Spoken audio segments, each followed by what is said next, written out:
नमस्कार बंधुरा पली किचेन रूमे सबाइके स्वागत। आशा करी सबाई भालो आछेन और आमिও आपनादेर आशीर्वादे मोटामुटी भालोई आछि बंधुरा। तो आज छोटो एक भिडियो निये आपनादेर सामने हाजिर हलाम। तो देखुन एखाने किछु टैंगरा माछ परिष्कार करे धुए आमि लवण हलुद और सरिषार तेल माखिए नेब। तो तार जन्य आमि टैंगरा माछगुलोके एकटु माखिए नेब। देखुन तो एखाने लवण हलुद और सरिषार तेल दिएछिलाम। तो एखन किन्तु टैंगरा माछेर प्रचुर दाम किन्तु बंधुरा। এই ছোট সাইজের ট্যাংরা তাও 700 টাকা করে কিলো এই ট্যাংরাগুলো।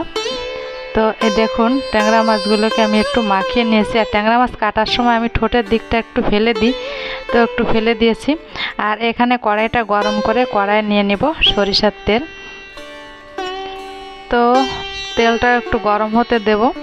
তো আজকের রেসিপিটা একটু অন্যরকম হবে। আজকের রেসিপিটা টমেটো টক করব এই ট্যাংরা মাছ দিয়ে।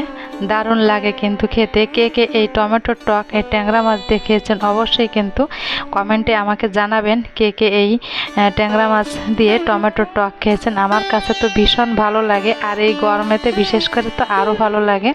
তো ট্যাংরা মাছটাকে মাখিয়ে আমি 5 মিনিটের মতন একটু রেখেছিলাম। তো এই দেখুন এবার আমি ট্যাংরা মাছগুলোকে এই সরিষার তেলে ভেজে নেব। এই রেসিপিটা অবশ্যই সরিষার তেলে করার চেষ্টা করবেন, যেহেতু টক জাতীয় রান্না সরিষার তেলে তাই ভালো লাগে খেতে। তো এইবার আমি মাছগুলোকে উল্টে পাল্টে একটু ভেজে নেব। একটু উল্টে দিতে হবে, এপিট ওপিট করে ট্যাংরা মাছগুলোকে ভেজে নেব। তো বন্ধুরা এতক্ষণ দেখতে দেখতে যারা লাইক দিতে ভুলে গেছেন অবশ্যই একটা লাইক দিয়ে দেবেন। আর ছোট ভিডিও প্রথম থেকে শেষ পর্যন্ত দেখার অনুরোধ রইল। কেটে কেটে দেখার কোনো প্রশ্নই আসে না। আমি অতটা বড় ভিডিও নিয়ে আসিনি আজকে, একদম ছোট একটা ভিডিও। আমি আশা করি প্রথম থেকে শেষ পর্যন্ত সবাই আপনারা আমার এই ভিডিওটি দেখবেন। তো এই দেখুন কথা বলতে বলতে মাছগুলোই কিন্তু আমি এক এক করে ভেজে নিয়েছি। তো মাছ ভাজার তেলে মনে হলো আর একটু তেল দিই, তো আর একটু খুব সামান্য পরিমাণ তেল দিয়ে দিলাম। আর এই তেলে আমি ফোড়নের জন্য সরিষা ব্যবহার করব। তো এখানে আমি কালো সরিষা দিয়ে দিলাম হাফ চামচের মতো, আর দুটো শুকনো লঙ্কা মাঝখান থেকে একটু ছিঁড়ে দিয়েছি। তো এই দেখুন এখানে আমি পাকা টমেটো কেটে রেখেছিলাম। তো টমেটোটাকে ধুয়ে তারপরে কেটেছি, কাটার পরে কিন্তু আর টমেটোটাকে ধুইনি। তো এই দেখুন টমেটোটাকে দিয়ে দিলাম পাকা টমেটো। এর সময় আঁচটাকে একদম হাই হিটে রেখেছি। আর এখানে দিয়ে দিলাম লবণ। টমেটোটা যাতে তাড়াতাড়ি নরম হয়ে যায় তার জন্য আমি লবণটা এখনই দিয়ে দিলাম। আর দিয়ে দিলাম সামান্য হলুদ গুঁড়া। তো লবণ আর হলুদ দিয়ে টমেটোটাকে একটু জ্বালিয়ে নিতে হবে।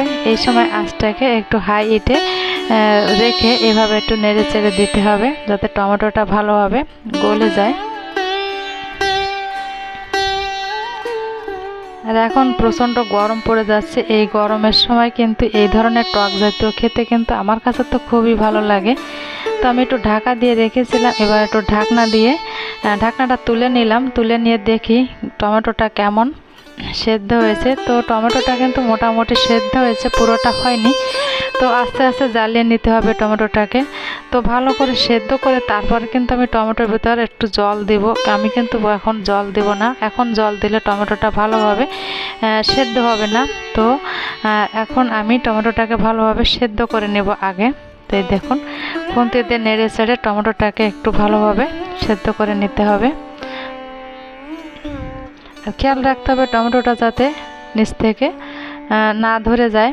তো এবার আমি দিয়ে দেব জল। তো জল দিয়ে এই দেখুন টমেটোটা সেদ্ধ হওয়ার পরে কিন্তু আমি জলটা দিয়েছি। জল দিয়ে আবার একটু ঢাকা দিয়ে দেব।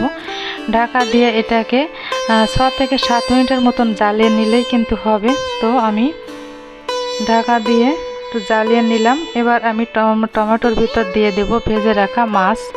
ট্যাংরা মাছগুলোকে এক এক করে আমি এই টমেটোর এই টকের ভিতর দিয়ে দেব। আর এই দেখুন এই মাছটা কিন্তু ডিম হয়েছে, তো ওটা একটু দেখিয়ে দিলাম। ডিমওয়ালা ট্যাংরা মাছ দিয়ে টক খেতে তো বেশ দারুণ লাগে। শুধু ডিম দিয়ে টক খেতেও কিন্তু খুবই ভালো লাগে বন্ধুরা।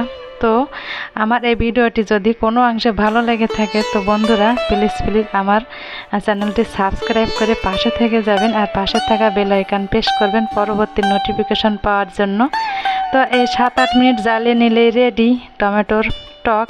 ট্যাংরা মাছ দিয়ে টমেটোর টক। তো ভালো থাকবেন, সুস্থ থাকবেন, টাটা।